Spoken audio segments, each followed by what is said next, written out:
Meanwhile, Pfizer looking to expand eligibility for its booster shot. The drug maker is expected to ask the FDA to authorize access for 16 and 17-year-olds. Right now, boosters are only available for people 18 and up. Sources tell ABC News regulators are expected to sign off on the expansion sometime soon. And now, school districts in Utah are preparing for if that happens. Local doctors say expanding booster eligibility will help Utah's fight against COVID-19, but say not as much as we may think. ABC4's Jordan Burroughs talking to local school districts and doctors today. He's live in Salt Lake City. And Jordan, what impact could this have on schools? Well, Glenn, we certainly know it will have at least some sort of impact, but after talking with our local health officials and local doctors, the messaging is still the same: vaccinate the unvaccinated. For school districts, that means 5 through 18-year-olds, and for our local health officials and doctors, they say that's the toughest test.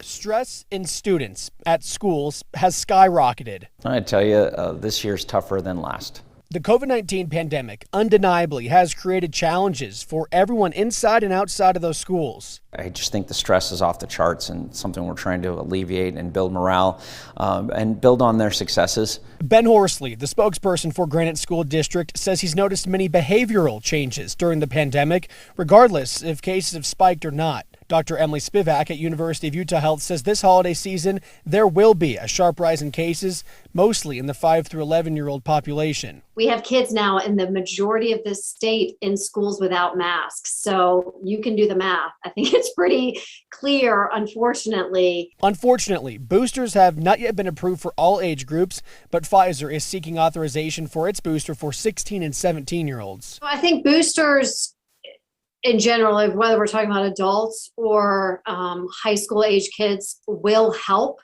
But I think the bigger problem is the unvaccinated, fully unvaccinated population. Horsley says Granite schools are continuing to work on that. Schools are pretty healthy places. There is spread occurring within our communities, and invariably that does impact our schools, but numbers look pretty good. These COVID numbers are provided by the Utah Department of Health. Looking at some of the bigger school districts in Utah, Alpine, Davis, Granite, and Jordan, the numbers do fare well considering the spikes the state has seen in COVID-19 cases. It shows active COVID cases account for less than 1% of the students in each district.